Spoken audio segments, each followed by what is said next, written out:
Hello, folks. Today we're interviewing Paul Sherman from the Elan School. At this point, I'm going to let Paul take over and talk. I'm learning how to do these interviews slowly but surely. I'm trying to catch up to it. Someday I'll actually get a format where I ask certain questions instead of just letting people talk. But please bear with me. I'm just a beginner at this. I think Paul can do a better job than I can. So here's Paul. Thank you. So, hi, my name is Paul Sherman. I'm 59 years old. I was born and raised in Chicago, and I was at Elan in 1974 to 1976. It's a good thing I didn't know Mark because I probably would have ran away with Mark because I didn't have enough balls to run away by myself, let alone know which direction to go. For me, it's 45 years since I've been at Elan. So since I've reconnected with Mark, we've talked about a lot of different things because there's a lot of information obviously out there, and a lot of people had a lot of different experiences at Elan. Some good, some bad, some horrific.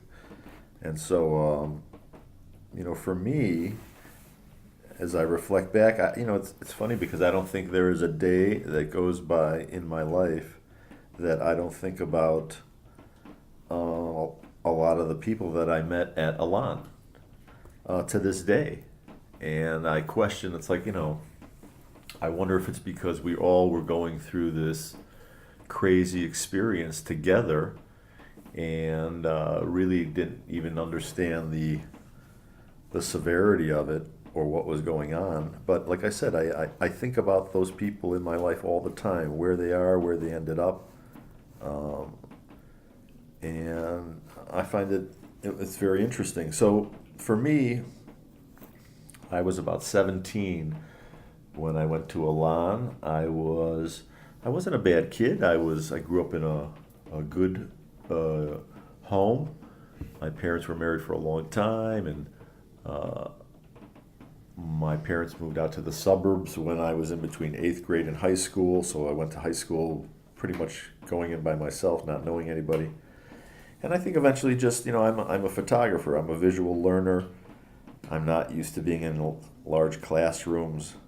So eventually I think in freshman year in high school, I just started cutting class, not going to class, and eventually hanging out with the wrong people, smoking weed, and then eventually you fall behind enough. They call your parents, and what are we going to do?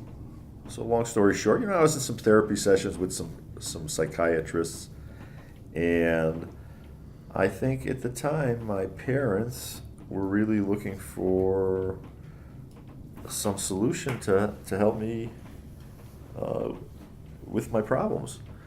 And I believe my mother at the time and my parents were directed to Dr. Marvin Schwartz.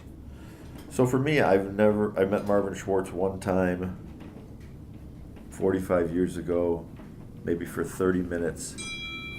And I can tell you that on the next day, I was on a plane to Maine. So that just goes to show you the power of that guy. So I was told we'll be going to see a school, and if I didn't like it, we'll come home and find another. And so we pack up, and I expect to be home in a few days. We go to Boston, and then the next morning we fly into Portland, and they meet us at the airport. I don't know, about 5 people pick us up in that big Suburban. Big golden brown Sherman. Yeah, a two-tone. A two-tone. And they drive us, I don't know, an hour. I've never been to Maine before. I don't know where we were. Somewhere. We pull into Poland Springs. They take me to the trailer, and in the trailer is, Joe Ritchie, Dr. Davidson, a bunch of different residents. I would say about 5 or 6 different residents, my parents. And, sit me down. They all start going through the big spiel, who they are, how long they've been there. It's fantastic. This is great. And I look at my parents. I say, are we ready? Can we get out of here? And Joe Ritchie says, no, you're not going anywhere. You're staying. And I said, no, I'm not staying. And I jump across the table, and next thing I know, I'm held on the ground by 5 guys as Joe Ritchie tells them to take my parents to the airport. So that's the beginning of being left at Elan. So that was kind of interesting. and I'm thinking, okay. What was your first horrible experience at Elan? Well, I got to tell you that, Elan for me, when I got there, the first thing I figured, I asked someone, who is the person that got through the program the quickest? And I think it was either Doug Brakey or, what's the other one? John Brakey. John Brakey. They said 10 months. And I said, 10 months, I'm shooting for that. John Brakey's still around. He does a lot of political campaigns. Great guy. I like John. So I'm thinking, okay, I'm going to do whatever they tell me to do because I want to get the fuck out of here. So obviously, that was a rarity because most people were never there less than a year to 15 months. And so, I mean, I everything I read on the internet is true. I mean, we went through all of it. I was in the house in Poland Springs just before the house was dividing up. They were splitting into opening the house in Waterford, and there was going to be a holding house like in Lewiston. So I don't know how they decided on what residents were going where. Talk about the Lewiston house, because a lot of people don't know the Lewiston house. Well, my recollection was it was kind of a transition house just before the Waterford one was set up. So I remember it being near the tollway. Desolated area, populated area? Well, it was kind of desolate, except for, like I said, being near the tollway, which I believe made it really easy for people to try and split because it was right there. I don't know exactly what it was. It was either an old school. I remember it had a cigarette machine in the basement. What was the population? I would say that, we were with Peter McCann was the director. I think Ken Zaretsky was with us. I would say there must have been maybe 60 people in the house. What did you think of Mr. McCann? He was one of my particular favorites. Well, I think that there were some really intimidating figures there when you're there at 17. And first of all, he was a very large fellow, you know that. Oh, I remember. So he was intimidating. His size alone was intimidating to you. I tried. I was lucky. I got a lot of freedom early on in the program. I was out tracking at 3 months. I was sent out on trips. I was one of the people that they sent occasionally to Joe's house to do landscaping and all that kind of shit. And so I had a lot of freedom, and I think they trusted me because I was kind of like, I'm going to do whatever I need to do. You never got caught up in skating the program? Because the people would get caught if they're doing too good all of a sudden. Well, what you got now? Well, you were kind of called out as a look good, but I mean, if you acted out and you caused problems, it was going to be a problem for you. And so, like I think we discussed before, I think eventually in their program was designed for everybody to get caught up, no matter what you did. Well, I think you can explain that in the one story I heard about you from another person we're going to be interviewing in time. In regards to your general meeting, the one general meeting that you did in fact get, just out of courtesy, of course, God forbid you went through the program, at least one general meeting. Well, I think everyone's entitled to one. You're entitled to one at you least. pay for it, you might as well get it. Exactly. It's a rate of pay, you might as well get it GM. So I think, like I said, I think the program is designed for someone to get it. I mean, like I said, tell me I got about it. your GM. I want to know about the GM. Why did you get the GM? I was recalled that Barry Ross told me that I put a pubic hair on Doug McHugh's pillow. I don't remember the exact thing. I'm sure Doug McHugh deserved it at the time. And I still stay in touch with Doug McHugh to this day. What they do to you at the general meeting? I don't remember. It's basically they probably got me up there. Same thing. They rush you, they scream at you, they're spitting in your face, and I don't know who ran it. I believe it was Peter at the time. I complied. Because people got GMs for some pretty bizarre stuff. Well, I think that was just part of the program. I mean, it was kind of made to scare you, right? And it was a deterrent. You didn't want to get a general meeting. Now, you got to remember the cowboy ass kickings when they would bring a guy from all the houses around for a GM. Do you remember those? I remember occasionally when there was someone that was either really bad in the program, whether it was someone from Parsonsfield or somewhere else, that they almost gave him a tour general meeting. Yeah. Yes, I do. Cowboy remember- Aztec, and they I call do them, remember that. right. I remember all the things there. I remember them spanking people with clipboards. I remember them forcing people to do, crazy shit. Dig holes, fill them up, scrub trees with toothbrushes. Obviously shot down. You're scrubbing dishes all day. What was the most bizarre thing you saw? One to this day, you still shake your head and go, I just don't believe I saw that happen. Well, it's like, In your mind, I mean, not that there's anything that would, that putting anything on a scale, but everybody's mind interprets things differently. Of just wow. I don't recall like one specific incident. I mean, I know that there was constant. It's funny when you're in it at the time, you don't question it, and you don't really think it's abuse.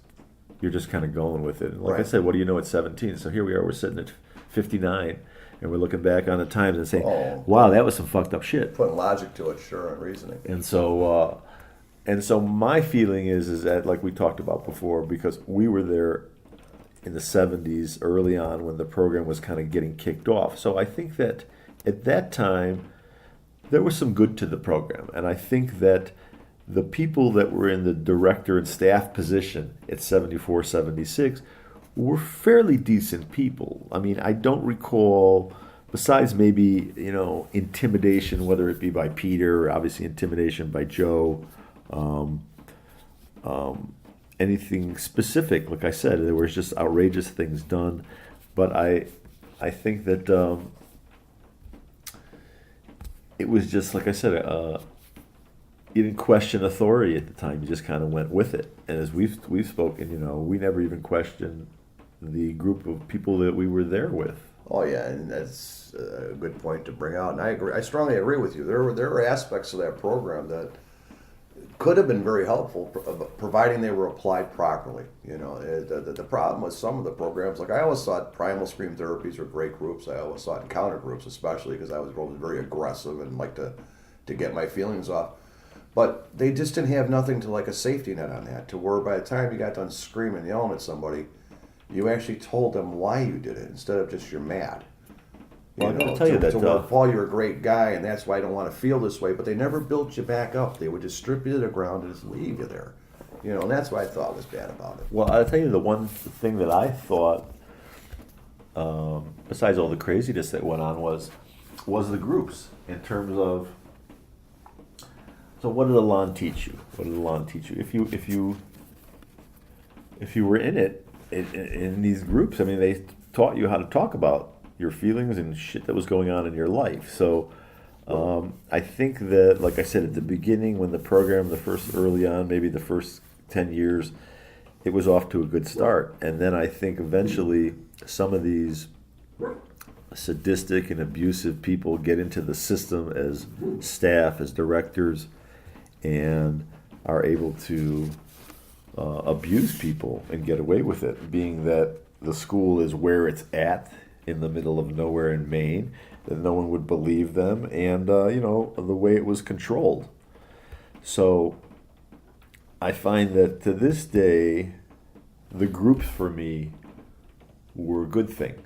I mean, not to say that everybody was a qualified group leader, but I remember people working on some very intense stuff, whether it be anger issues that happened on the floor during the house in an encounter group, or something that really someone was working on in a primal scream group that was very deep.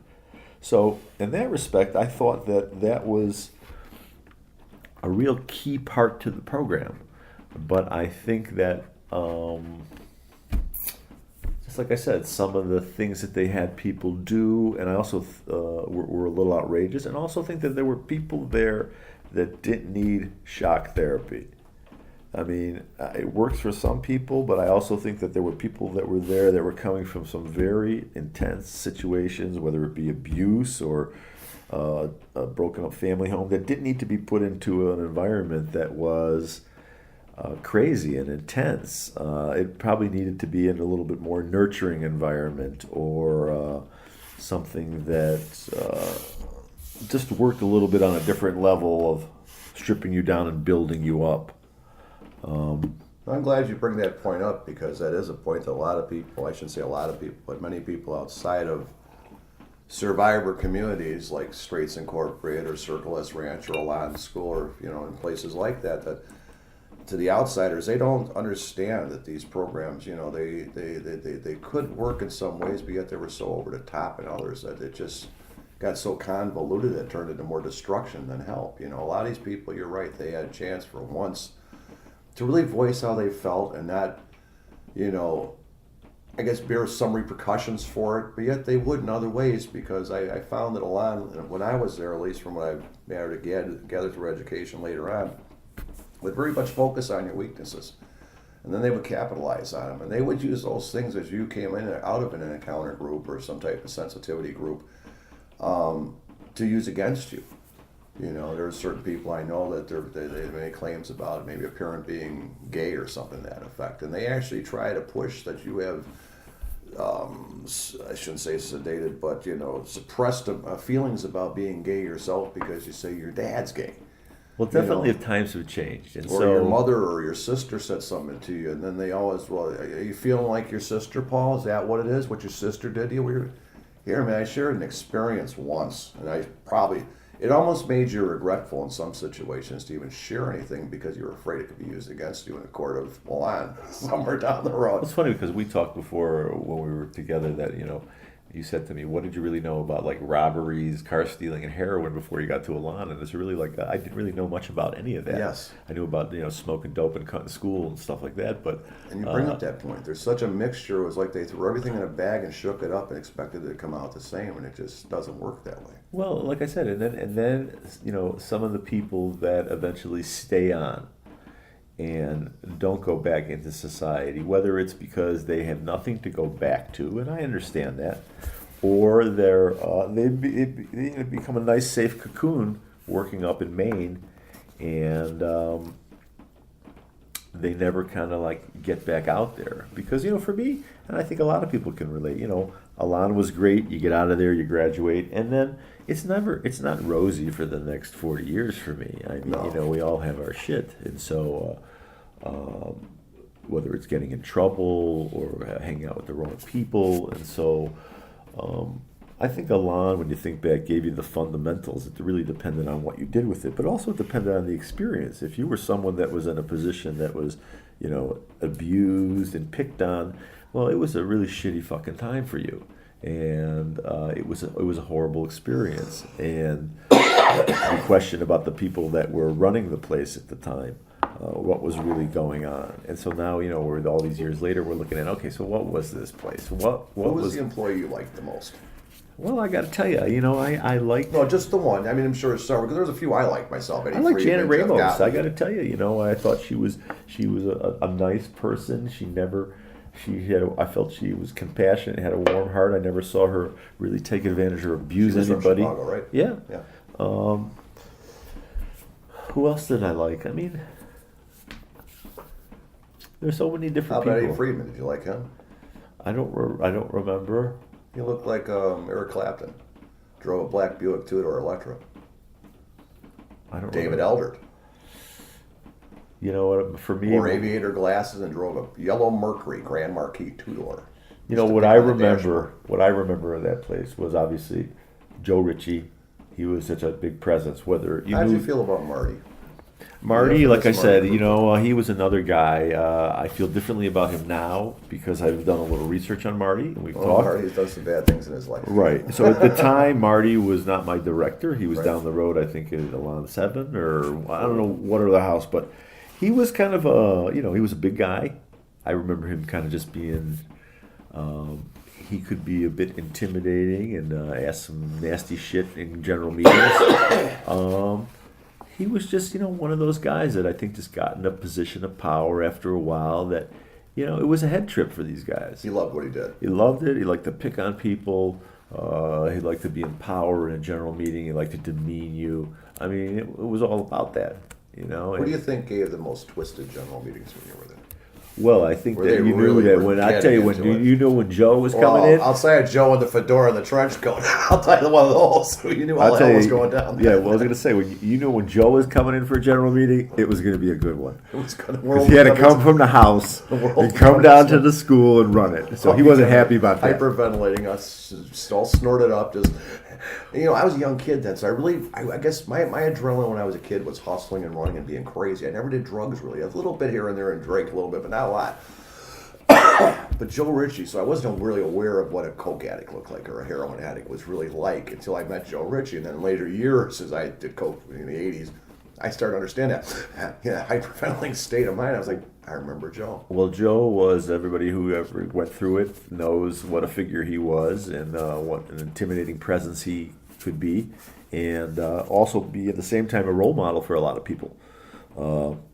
Whether that was a good cover-up, coming from this and making this of myself, Well, role model if you're studying to be a narcissist, yeah, I mean, it's a perfect guy to watch.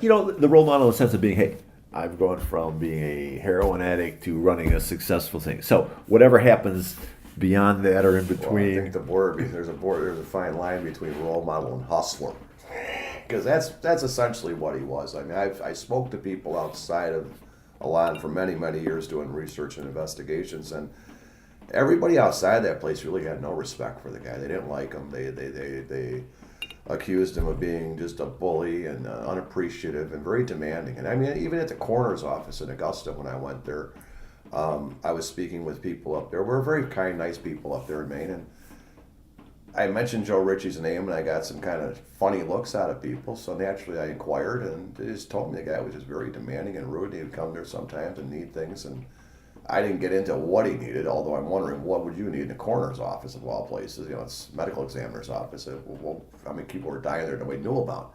Because I can't see any reason for you to be here. That's why I'm here. Well, he was a big fish in a small pond up there. You know that he lived. He was. He lived large He then. was.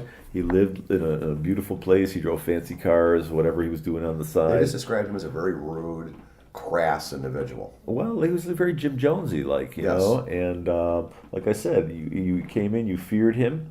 He had that about him. He hated me.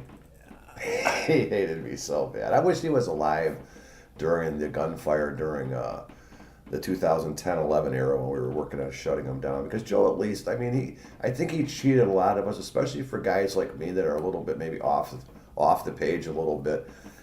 That they really kind of like the fight. We look for that. We enjoy the fight, the battle. That's kind of fun. That's where the adrenaline rush again comes from.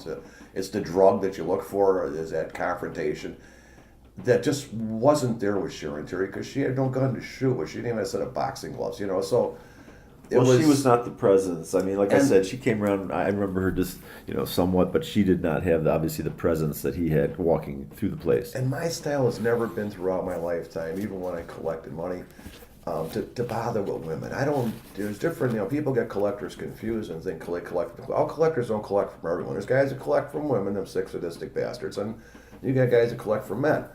I was a male collector. That's all I collected was for men. I didn't collect with women. So for me to have to really shake her down as hard as I had to shake her down, I almost felt bullyish in my own respect because I was really going against the grain of what I honestly believe in and don't like to do. I don't bully women. I don't like that. But Joe, I would have felt so much satisfaction and glory and victory in my heart on, because Joe would have fought back. Joe would have done something. He'd have been dumb enough to try to hire a hitman or threaten me or do something stupid.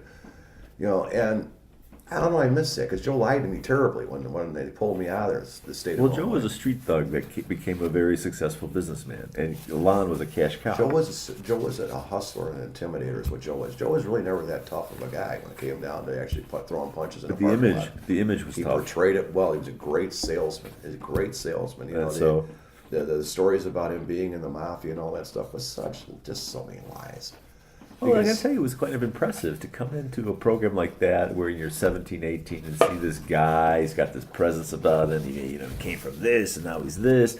I mean, it was hard not to be enamored by a guy like that. What did we know about Joe's background at the time? I didn't know shit about Joe's background. No, I at the agree time. with you. But when you take it in retrospect, the nickels and dimes that actually built the empire.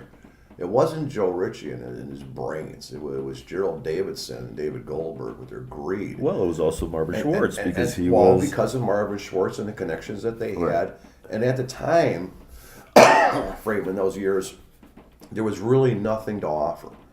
You know, the Steins, I can tell you, Mark. The Steins just got shipped out. Circle S Ranch. I mean, there was really a lot of these places weren't there, so there was a demand. Listen, you're there. You're there from the state. I'm there as a private residence. I can tell you, in 1974, it's $35,000 a year to be there as a private residence. We were $1,200 a month. So what's that a year? Well, I don't think it's 35,000. Well, discount rates. That's another reason Schwartz said he didn't want to be involved, because it's illegal to charge different fees for different people. Well, I think that was another reason they were recruiting private families, is because it was a very wealthy. It was a really wealthy business. I mean, and depending on how long you kept somebody there, there was a demand, and there was a big thing back then because of Synanon and some of these other places, Straits Incorporated, that were developed with peer pressure. Well, there's still a demand. Listen, troubled teens haven't gone away. No, the style of treatment was peer pressure. It was radical. You know, it was a very radical approach. It was a very beyond scared straight approach, but it was a very peer pressure. So you accepted the fact that these unlicensed, unqualified people were dealing with the problems because of the fact you didn't question it. On peer. You didn't question it. Synanon was a form of brainwashing. It was done in the Korean War with many prisoners in camps where they didn't have fences or any type of perimeters, because the peer pressure, if somebody did something, it would cause problems to the rest, you know. Joe Ritchie, he capitalized on it. The guy got in the game for 10 G's. When him and Goldberg opened the place up in Naples back in the day, and Goldberg was just an investor, excuse me, he got caught playing with the pennies, and that was out. So there Davidson sitting there with this place, and Joe Ritchie and his wife Cheryl at the time were just caretakers, basically. They worked for wages and board. But she happened to hear at 10 grand. Well, 10 grand back in the 71, 72 was big dollars. You know, you could buy a brand new Corvette for 5 G's, with all the stuff on it. You know, and that's how he got in, by basically more or less default. Davidson's already in. He's got the licensing. He's got this. He's got that. He needed a doctor. You know, who am I going to run the program? It was already kind of agreed that Joe was going to be the administrator to begin with, but not a partner in the business. That's where Goldberg and Davidson, he'd work for them as the flunky. Well, once he saw this opening in the door, and Davidson wasn't coming down here to live, or, you know, blah, blah, blah. Plus, he could pick up 10 G's at the same time for this moron to go in there and generate more money, while his buddy Schwartz and everybody else, you know, it made perfect sense. And throughout the years, they got the state contracts with Long Creek School, a lot of the other schools in Connecticut and around surrounding areas, to where it just became an instant cash cow. That's what Parsonsfield was the lockdown facility for Long Creek School or Long Creek School in Connecticut, because everybody was sentenced. So in Parsonsfield, what made it so crazy a place to be when I was there was that there was no really good or bad behavior, because it didn't matter, because you're going to be here for 2 years, 3 years, 4 years. It doesn't matter. It really doesn't matter. All you're finding really in cooperating is different and I guess more comfortable positions in the dichotomy. Well, Parsonsfield was always used as a threat. You were going to end up either at Parsonsfield. I mean, I had been there a few times just dropping off people back and forth in transport. So, you know, I'd been in the house, I'd walk through it. But you always knew about Parsonsfield, and you also knew about the type of cases and people that were there. It was always held above your head and threatened. In Parsonsfield, you were either a barn boss or a shitbag, one or the other. There was no middle between. There was no middle ride there. And just like in jail, either you're on top of the road or you're on the bottom of the road. There was no guy just flowing through the middle. And that's how Parsonsfield was. But again, it was all jail sentence people, right. Pretty much hardened people. State people. It was probably one of the only houses and examples of actually segregating people right and putting them in their own proper groups. Because all of us in Parsonsfield had a past of some sort.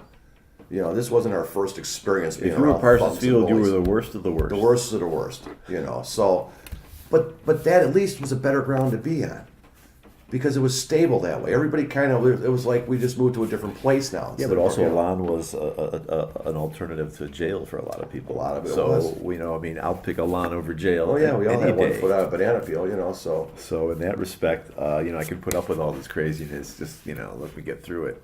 But Waterford and Poland Springs, and I just don't see why they would have jammed so many. I mean, there was kids in there, man, with all kinds of big issues. Mary O'Brien, you remember Mary O'Brien, right? She was there a long time. You know, she was one of the longest residents there. She was like there 8 years. And it's not because of any type of behavior or something like that. Her dad, I guess, dropped her off up there, signed her over to Joe, and Joe became her guardian, and that's just how it went. But there was a person that was just a sweetheart when I was there and just didn't belong there. That was just such a wrong place for her. Well, I think that Because she had those people- cat eyes and stuff. Remember, she really didn't see very good, and then she had a long, almost Raggedy Ann looking red hair. Like I said, I think there are people that ended up there for all sorts of reasons. Either they had nowhere else to go, they were dumped off, the alternative was prison. They were taken there by their parents. I mean, like I said, now that I look back on it and we've talked, I never questioned. I mean, I knew what some of the people's stories were when I was there, just from being in groups with them and being friends with them. But, I never realized in mass population really what was, why people were there. I never really questioned it. We all were there for certain reasons, and whatever we were there for, we were there for. But when you look back on it and realize, well, listen, how many people are actually here that have maybe committed murder that I don't even know about that. And Well, I think a lot of that too, though, is even when you're young and you've done some pretty serious stuff in your life. If you have any type of, I guess, understanding, you realize you've crossed the line pretty hard. And if you tell the wrong people too much about yourself, you're clearly frightening them away from you. They'll just won't want to hang around with you. So if you have any possibility of making friends, sometimes the less you tell about yourself, the better off also, you like are. I said, the more you tell, the more Yeah. they're going to use to pick on you and prey on you. Especially in a lot. Yeah. So, like you said, they'll pick out something on you and kind of run with it. And so, if you were a weak individual going in, you were going to be preyed upon. For me, I've never been a person in my life to bully someone or to pick on someone. Actually, the opposite. In that situation, you weren't in a situation to question authority because you were outnumbered. So you really, for you to stand up and say, "Hey, don't do this to this person," that didn't happen at that time. No. That's just the way it was. Today, obviously, it's different times. You can't get away with it. But also, like we talked about, there's a reason why that place was up there in Maine, in the middle of nowhere. Every building, every location they picked was always out in the middle of nowhere. Well, there was a reason for that. Absolutely, there was. There was reports in many of the local the presses that voiced that too, where hunters had issues with all the screaming and the yelling, and the fact there was no game. I think back about the years we were there, and I don't recall moose, buffalo, or anything. Maine's one of the biggest hunting states in the United States. And how, for some reason, us being up in that place in the middle of nowhere, on a lake of all things, we never really saw wildlife. I saw one time. I told you when I was young there. I was trusted early on, so I went out tracking, and I think it was at 3 months, and I had never been, in Maine in the middle of the night, and so they leave you out there. I think it was coming up to the morning, and we're coming across a ridge. I don't know who I was with. And all of a sudden there comes this gigantic moose, I don't know, and I was like, let's get the But fuck you were out. away from the facility. I guess what I'm pointing out is that Elan's facility itself, or at least within the vicinity or proper of it, you really you never right. saw animals, like in the middle of the night, like when I was Because they were night probably owl. shooting them and killing and feeding us. Something. I don't know. I moose mean, to I would us. sit out there. I think back now when I was night owl, and I never recall any animals coming through, even like raccoons or stuff like that. I never recall wildlife. I don't recall it. I don't recall much happening at Do you night. remember the night pervert? Well, I remember Guy we had chasing the it was a woods. story. I remember it vaguely. I don't know who that He'd go was. to the women's dorms. He'd peek through the windows. Yeah, Yeah, it was creepy back then. it was a creepy place. We chased him one time. Mike Coleman and Roberto Brace and me. We chased him through the woods. I was never more scared in my life. And at that point, I realized now that I'm older, I go back there. I'm careful. I walk through the woods. There's like big gullies in there. We went straight down this gully. Well, to get to the lake is. Oh Christ! No, we went to an upper range road. Oh. And oh man, it was terrifying. And like you said, the woods are black. You can't see nothing. And we were so scared out there. We never caught the guy. Who knows where he went? But I remember we're standing on upper range with Mike Coleman, and then he's like, "Well, let's go back." I said, "Well, let's wait for the truck to come. I don't want to go back in those woods again." No Well, that's way. what I tell you. I think I never ran away from there because I didn't know. Couldn't So I see didn't know anything. which direction to go. I knew from when people had come back and had general meetings. Obviously, you needed to get to the tollway. That's why he had to steal a car, dude. And then, right, and then there was only certain months you could run away. You know what I mean? It was, You're right. Yeah, I agree with you there. Whereas I guess that's the best way to put it. There was running season, and there was just buckle down for the winter. and relax. Yeah, because I remember Waterford one time just to get to the house to the dorm, it was 20 feet of snow. I mean, it was. Was the A-frame there when you were there? The modern house? That was down the road. And how about the one right adjacent There was dorms behind it, right on past the Conaway and Apple Blossom. The farmhouse is here, and there's a house directly angled across the street, and then the modern house is right next to that. Because that was dorms there too. All I know is when we got to Waterford, it was the big house attached to the farmhouse. barn. Yes, the old They Pine made Hedge School. everybody clean out. There was 2 large pits of garbage. They made everybody clean it out. And I remember us playing. We played football in the field. Yeah, I never understood that whole football fucking thing. It was just so. But like I said, I mean, I remember. Like I said, Well, do you remember John Ritchie? Or no? John Ritchie. That was one of Joe's cousins. His claim was that Joe recruited him to come out there because he was such a good football player. I really don't remember sports there, but I do see Joe Ritchie in that little, I guess, backroom parlay type. Yeah, my team's going to do this. Or I can see Joe doing Well, that. from just what his you own told ego. me, it was involved in the school system, wasn't it? Yes, Raven school. So is that how that whole football thing was going to compete in that yes, school that's how it system? blossomed because it was in a school system, I believe. I don't know. Obviously, from what I've understood over the years, they didn't run as Elan school as far as the education when they went under Pine Hedge School. They used that name, which was already established in Waterford back in the day, in the, I guess I want to say late 60s, early 70s. And that was kind of like a hippie burnout school. I don't know if it was a commune type deal or what it was, but the old photographs and alumni kind of deflect that, or project that, I should say. And I'll tell you how it ever turned into Elan is beyond my understanding. when you asked me someone who stands out, it actually because it was actually a teacher that was there. I forgot his name, but whatever they had us do, go to school in the trailers. But I remember it was one day he took us to his house. He lived in a real log cabin, and he raised bees behind the house. He had us all put on bee suits and go out there. I'll never forget that. It was really cool. First of all, I'd never been in an actual log cabin, and I can't remember the teacher's name. Kind of a skinny guy, and like I said, I had for sure never been near a beehive, and so that was something that was kind of quite fascinating. If you ever got out off the compound, it was really quite an interesting area. That little Shaker village that was outside. The times I got off the compound was normally while I was running too fast and wasn't looking back or taking in the seat. I'll tell you another thing though that he used to have us go to Peter McCann. I don't know if he owned it or ran it. Do you remember a restaurant called January's?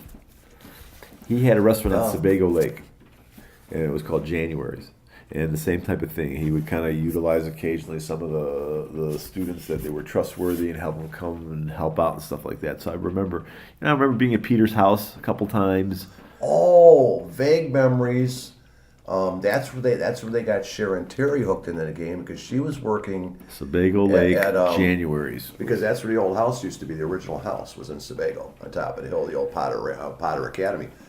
And Sharon Terry was chumming around.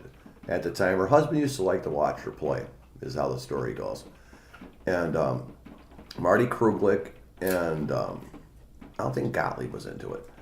But him and McCann and a couple other guys would go out with Sharon, and they'd all, go down to this bar. And I forget the name of the bar. It was that bar, yes.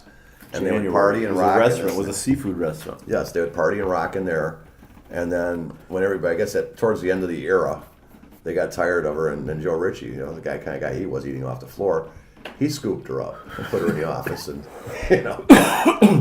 their history tells the rest. Yeah, Sharon Terry, that's exactly how Sharon Terry got looped into the system, because that's all she did was worked in the office. Like I said, when I was there, it was hard to really. There were always people that you thought were maybe a little more abusive and stuff, and also the practices of having people do some crazy shit, but. Like I said, there isn't a day for me that I don't think about all the people that I was in this program with. Remember Vincent Smith? Yeah, I remember Vincent very well. He was Vincent. in our program. I liked him. They never put Vincent in the ring because, I think one Peter time. McCann went in the ring with him one time. Right. He was the only guy big enough to fight him. I think He was a badass motherfucker. He was just naturally, he had a body like an Adonis. Like Tyson, man. Oh yeah, my God. I remember when he ran away one time, and they sent people out looking for him. So I would have never wanted to track him. You know how many people you needed to send after Vincent Smith. So he's a great guy. I had so much fun with him. We went on a shopping trip, and Eddie Friedman took us, and we went in his Buick. And Vincent sat in front, and I sat in back. And Eddie ran in to get some English Oval cigarettes. He smoked English Ovals, or non-filtered cigarette. They're actually an oval shape. They come in a box. While he was in there, Vincent is kind of looking around the car a little bit. I said, open the glove box up. So he opens up the glove box, and sure enough, there's a whole bag of weed in there. So he grabs a handful, gives me a little bit. We stick the bag back in there.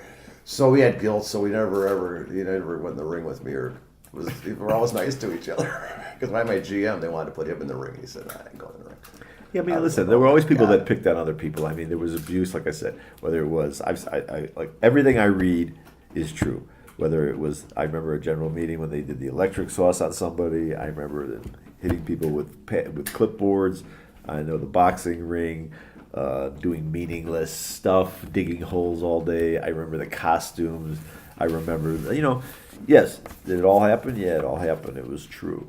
And so for me, I tried to skate through that program as smoothly as I could. I went home, I think, with 2 people on visits. So that was interesting. I remember I went home to Virginia with Paul Corteritas, and then I went home to Des Moines, Iowa with a guy named Mike Pohl. Mike Holman went with me. Mike Holman's a great guy. I enjoyed it. I think they knew I was coming back. Mike Holman's a good guy. And so, and one time, I think after I was there 8 months, my parents were allowed to come up and visit me. So, yeah, I mean, listen, it was a crazy time. It was a crazy school, especially now when people get to reflect back and people are writing on the internet of what the real experiences were for them and what they went through. It's really quite shocking. And Well, I think it's taking time for a lot of people just to process it. To get a time in their life where they got that much of a gap to where they can actually stop and take a breath. I've always been a firm believer, and I have a bachelor's of science in behavioral science and psychology. And learning in those studies that, it takes time in life to slow down, as they say. And about the time you hit 50, 40s, you start to gear down a little bit. You drop it down in about third, maybe second gear. Kids are moving out, now you're down in about first gear. So you're going slow enough now to actually see what you're driving by. And once you start to realize, and that's when your PTSD is really kicking hard, your depression kicks in hard, is because now we have a time to sit back, catch our breath, and go, wow, what the last 40 years look like to me? Jeez. Regardless of where we're sitting, whether we're sitting on top of the world or on the bottom of the world, we all reflect back, and I found through talking with a lot of people that I know, they're doing very well in life. I mean, they're driving nice cars, nice houses, money. They're some of the most depressed people I've met. well, listen, Because it took us so hard to get up there where we're pushed down all our lives to climb the top of the mountain. Now we're up there, we're we all try to exhausted. find happiness. It doesn't always necessarily come financially. It makes life a little easier. For me, like I said, rough years for me out of Elan. I didn't just come out of Elan and have 40 easy years. I mean, I've gone through my depression. I've gone through my bouts, and but Yeah, many people weren't trust fund babies like a lot of people think they. Just because your parents had enough money to send you, their insurance companies did, doesn't mean you go. Some do go back to that trust fund lifestyle, but a lot of them don't. They were expelled out of those families. They're casted. There's no more money. There's nothing. They're on their own. my dad didn't give me a photo business, so I've been a photographer for 35 years. And you built so that on your own. I built that on my own. I built the studio up with just referrals over the years, and just hard work. And so, and like I said, I think for me as an artist, going through that situation of Elan, first of all, I could close my eyes today and picture exactly what everything looks like. You know what I mean? I just and I'm Well, sure it's a gift. Well, and also sure that a lot of people, like I said at the beginning, that we all shared a really, whatever your experience was, good or bad, we all shared it. Yes. And it all depends on what did you take out of it. Not everything applies to your life or my life. So if we had to go through all this shit and we got something out of it, later in our life we're able to kind of think about it or be more sensitive to the issue of abuse or treating other people correctly or questioning who's in authority. Will make life a little better for everybody. I mean, Elan, like I said, that was a big business back then, and it's still a big business today. Troubled Teens. I mean, Troubled Teens hasn't gone away. It's never going away, my friend. It's what they can get away with, how they deal with it. I wish our government spent more time on troubled teens than they do on some of the nonsense that they concentrate on. There'll always It's be just- troubled teens because teens are tough years. Why do you think that? Why do you think, in your personal opinion, we're not going to get into a big political tangent here because with a lot of people I don't agree with, and a lot of people don't agree with me. But that's nothing new in my life, though. That's my whole life's been that. Now it just happens to be about politics. I'm more focused on something else. But why do you think that the government doesn't really want to. I mean, forget the past and go backwards and stuff. But why do you think the government doesn't want to take on the future and the troubled teen industry as a real priority? I mean, I think right now they're preoccupied with the wall. I'm just saying, but we have our own humanitarian crises here, and I just ask people that. Why do you think that? Because I do this every day. I think it takes people like you to kind of step up and tell the story of what happened, and people who have gone through the experience, survivors, to step up and tell their story. Maybe that's what I'm asking. Yeah, and not be embarrassed about it. When you asked me at the beginning, do I want to use my real name?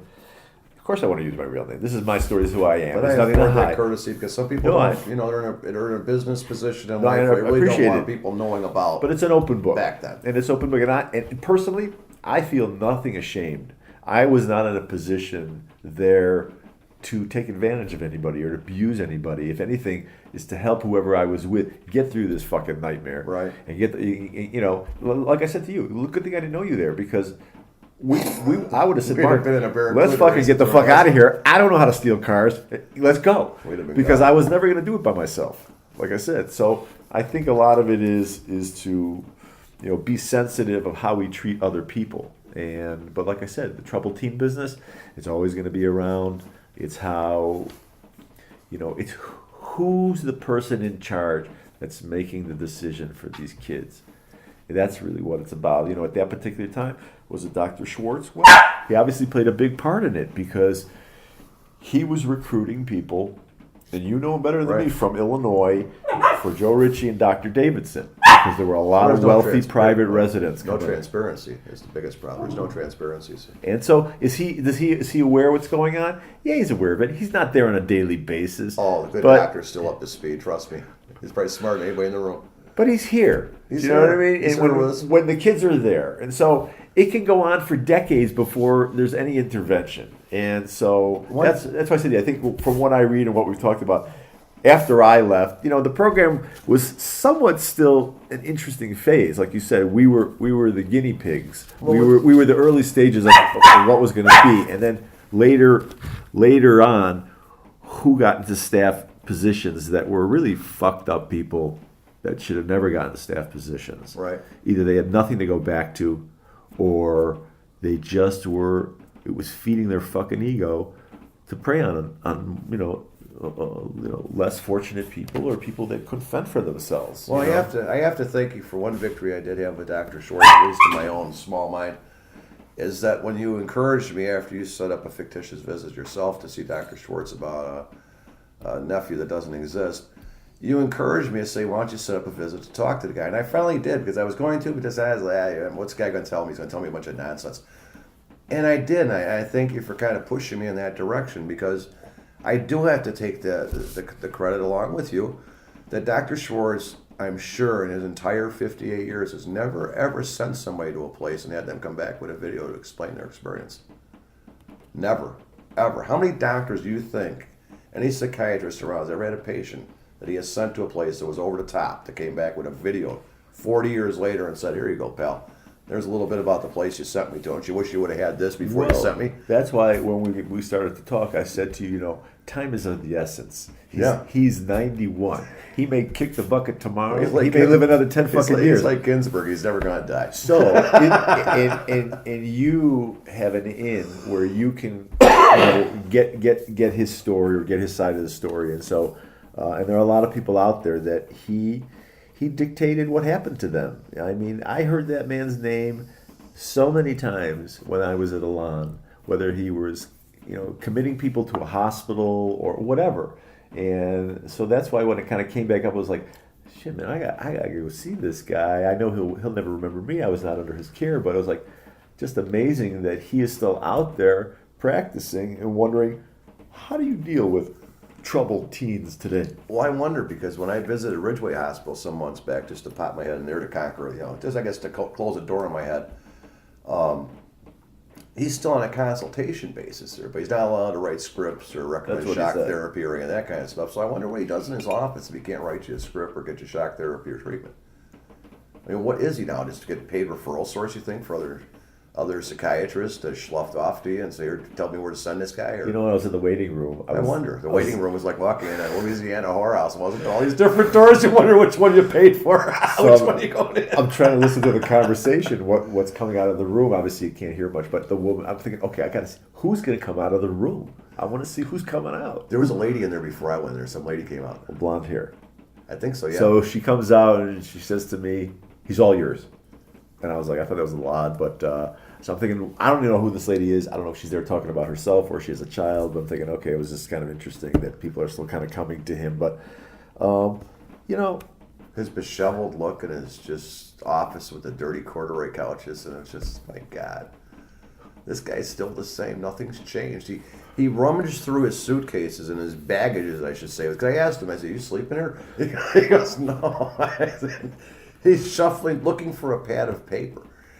And he spent a good 10 minutes, dude, I'm telling you. Shuffling around. Well, you know, he's 91. Totally confused. He's 91. Come on. What do we need paper for, though? I don't want a prescription. That's why I asked him why he's still working. I said, why you know, he's one of those people that probably just, you know, needs something to do. Well, I asked him how he kept up with the current time and this and that. And, well, you know, it's all the same.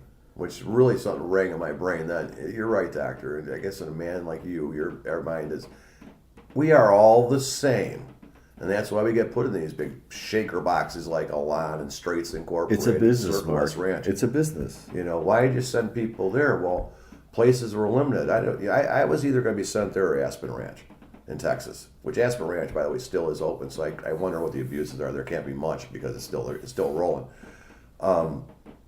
He claimed there was no resources, but yet when I look back in those years, there was a lot of resources. Elan was probably one of the worst of them. It's money. It can't be nothing more than money, in my opinion. Well, I think there were a lot of secrets, and I think that a lot of secrets were kept. There were a lot of lies told to get people there. There was obviously, from what I see, a lot of printed material that was I never went on a canoe trip or hiking and horseback riding. I didn't see a motherfucking horse. Jeez, so I'd go there right now if it was like that shit. So I never saw any. So it's funny when you look back and you have any of those pamphlets of what they marketed it as and what it really was when you got there.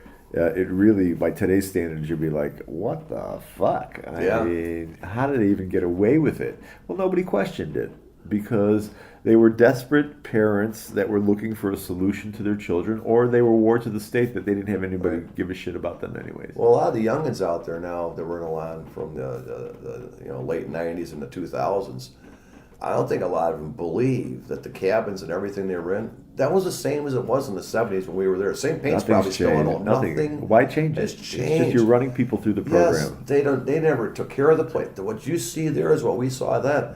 Nothing changed. Which is really, in my mind, a little bit mind-blowing. I'm not saying they should put in thermal pane windows and fireplaces, but they just never did anything. It's not made to be comfortable. It was never made to be comfortable. You know what I mean? Who was comfortable? Joe was comfortable in a nice big white house. Over on Blackstrap there. So, you know, I mean... Parsonsfield still has the purple curtains on the third floor. The school books are still in a closet in the back. How do school books from Elan School stay in a closet for 45 damn years in a building? Nobody ever swept it out, a dumpster, nothing. It's just, to me, it's very puzzling. It's just like a ghost town. Yes. And, you know, people that ever get a chance to walk the property probably again. I had been up there years later after graduating while it was still functioning. I went to see Joe, and they sent me on a comp pole thing at Scarborough Downs, and, you know, I toured the school and stuff like that. But I'm interested in going back up and walking the grounds now that it's vacant because you know it's just like left. It's left. I saw the video that you posted about the kids that went through the school and items that are left. You know, nobody has any idea of like all the attachment. Well, I made the joke of they threw the keys up in the air and ran out into the woods, and that's literally what happened. Your name could still be on a wall there someplace. There could still be Could be there for 100 years, Mark. Yeah. Because you know why?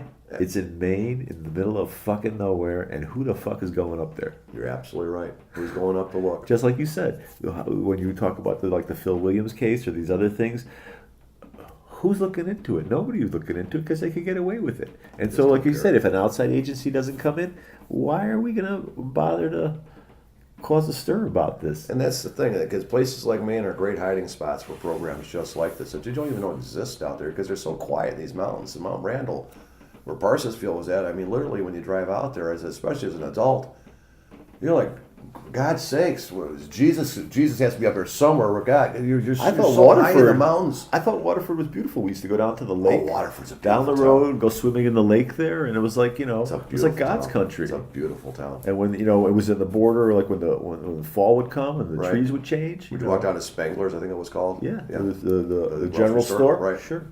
And so, like I said, I mean, if you got to enjoy the beauty, the moments of it among all the chaos that was going on. But like I said, I was able to kind of get out of the house enough and get off the property that I was able to kind of see some things.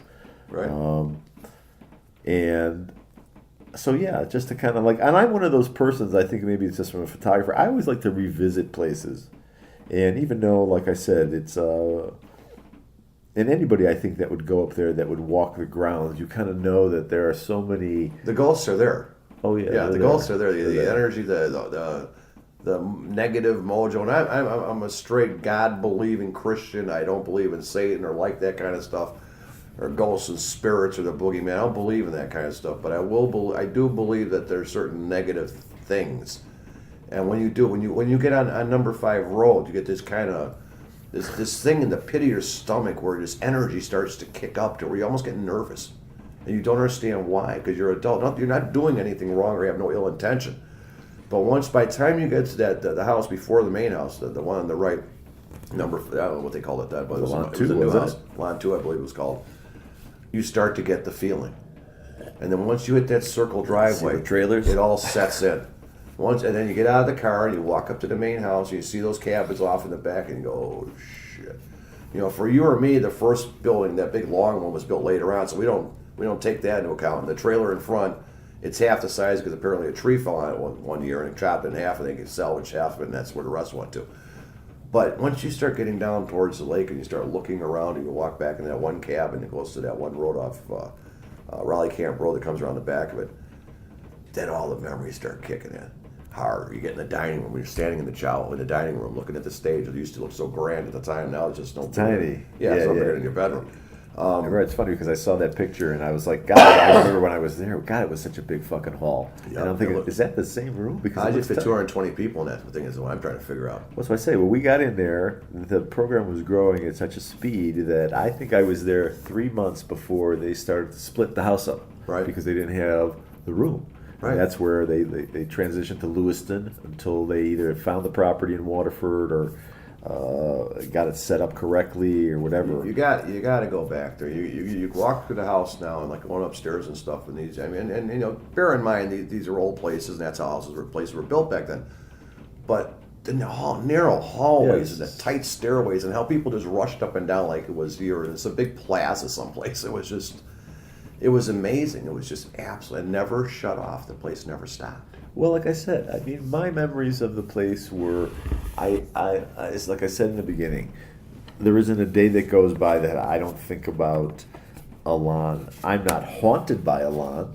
I didn't always appreciate everything that went on there or stuff that I had to go through, but the experience was just part of my life. I think like I think we talked about earlier, is that it sure taught you how not to treat people. That's what I took away from it, exactly how not to treat people.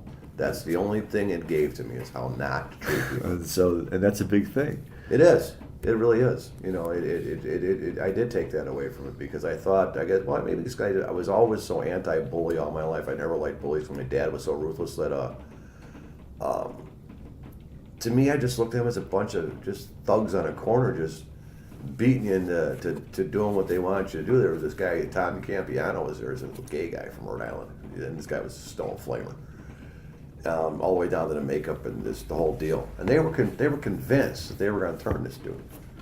And there was just no way. Different times, man. You know, Tom come on. was this Nobody guy was coming out being gay then. Campiano was probably one of the nicest guys you could ever meet in your life. Just a sweetheart.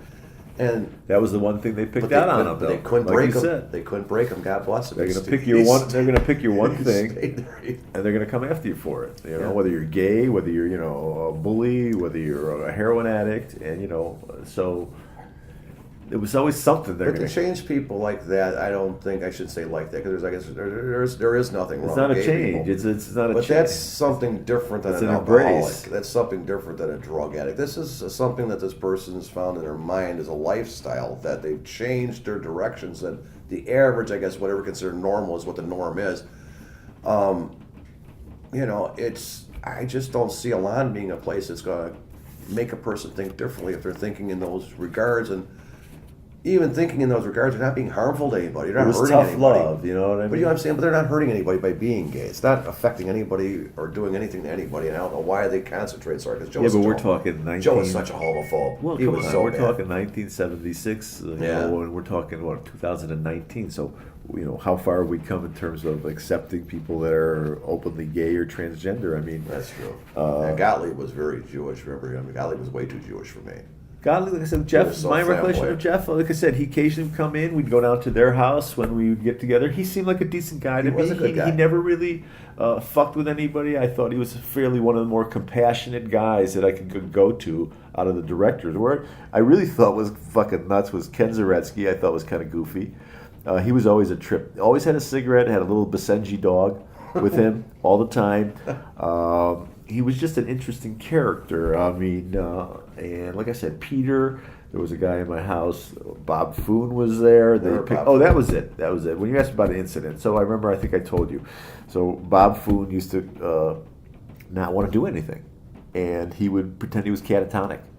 And I remember that Peter would order him. We would hold him in a cold shower for like 30 minutes. Really? Freezing cold. And Bob would just like sit there in the tub upstairs in Waterford. I remember exactly what the bathroom looked like. It had a slanted ceiling, and Peter would be like, hold him in there. And of course, Bob was not catatonic, but I remember him in Poland Springs when I first got yeah, there. I have to find a picture. I got a picture of me and him somewhere when I go through my storage locker of my Elan pictures. He but wasn't that bad guy. no, he just, did his own thing. it was just, everybody kind of had their thing. They didn't Yeah. want to fucking do some of this shit. So you pulled your stuff. I mean,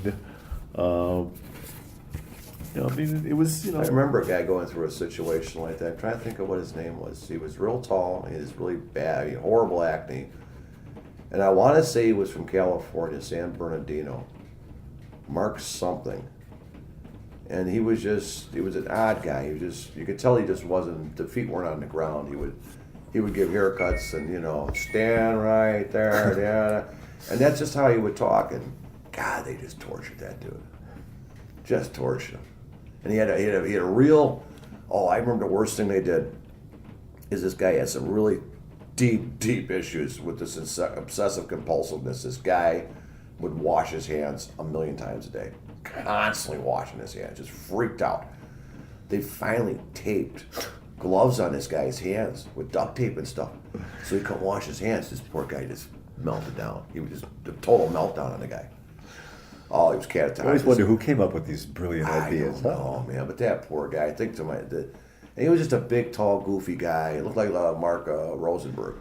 And it just, Listen, to me, there, that was like when the you think ultimate back bully about it, shot. That was the ultimate bully shot. I was sickened when I was watching it. I was like, you guys, why are you guys doing this? In life, this. If the situation is right, people can get away with it. You know what I mean? And there, Oh, you're right. Because of the program, because of the location of the program, because of the power of the people there, because of the money machine it was. What the fuck are you gonna do? You're there. Who are you gonna tell? So, what? You got to go dig a hole and fill it up. Who gives a fuck? You're gonna be Exactly. doing it, and just do it and be done with it. Well, if you look at that situation with those Catholic kids up there at the Capitol or whatever it was, and take the Indian part out and the black, those Israeli, what kind of Israeli Jews? What kind of Jews were those? They were black Israelites. Black Israelites. Taking those people out of the whole situation and the whole incident itself, what I found the most offensive to that part, although it made no sense to me, is the stuff that was said about those kids. Punch them in the face, kick them, slam them, kill them. These are young 15, 16-year-old kids. Where does our society's compassion and thought pattern come from? Where are these people at with this? These are kids. Whether they did something right or they did something wrong. Beat them, kill them, punch them, shoot them. Wow. And we had tough childhoods. I'm glad we're adults now. Because just think of the retribution we would suffer by some of these people's hands. I get so confused. I mean, that makes it hard for people to want to recognize abuses. Is because they're abusers. Or they believe abuse is okay. Well, if you grow up being abused, what else do you know? I mean, you know what I mean? It's like really when you go back to what was it? But generally, you're one or the other. You're either an abuser or not an abuser at all. You go normally you'll curve off one way or the other. You won't be in between. Because you know what that punch feels like. You know what that slap feels like. You know the Right. rejection. You understand that. So to get So your it mind, alternates. Yes. So to get your mind in a frame to where you feel sadistic enough to give somebody what you know really hurts and sucks. Makes that's not many people are like that. Most people. But then it takes those few to get in there and they feed on that. Well, you you know get the what I Marty mean? Kruglicks and Peter McCann's and that group of people that People that prey on weaker people. on weaker people. And I mean, not everybody is strong enough to stand up to somebody or has that in them, and so in life they get preyed upon, and so and until somebody comes to their defense, they're going to continue to get away with it. And like That's I why I said, tell people you got to stand up for yourself. You got to be your own voice. I Nobody's think in gonna go for Elan, you. just everybody wanted to get through it. Everyone wanted to get done with the program, get the fuck out of there. And so, or if your dream was just to become a staff member and get in that position, and give back what they fucking gave you. Dish it back. You know what I mean? I'm sure there were some people that thought that way. But like I said, for me, it was a lot. It doesn't haunt me to this day. It was an experience in my life. I cherish the people that I've met through that experience. I'm glad that you and were able to kind of get people on the internet and get people connected because everybody's able to share their stories of what happened, and it's really able to kind of get the word out of everybody's experience there. And so, in that respect, I respect in what you've been doing in terms of collecting information and making people aware of hey, this went on and this was true and these people are real. And these places do exist to this day. Yeah. So open your eyes. There are up very and- few. They're in secret. They're in hiding because they have to exist that way. But Be yeah, aware because when you're in a situation where you might have to use these type of places, know what you're doing. well, I mean, a lot of it is about today. I think as a parent, listen, what were my parents looking for? They were just looking for a place to send me Right. as a troubled teen. They were manipulated and talked into it. Right. They didn't go up there and, if they had gone up there prior to and come home, I'm sure they'd have said, we're going to find somewhere else. But they were talked into it. It was marketed that way. So a lot of people were tricked into it. Well, hopefully we can avoid people being tricked in the future. I thank you so much, my brother. Oh, my As pleasure. always, Oh, my pleasure. you're the man. Sure. Thank you. Thank you. Thank you. Thank you. Thank you. Thank you. Thank you. Thank you.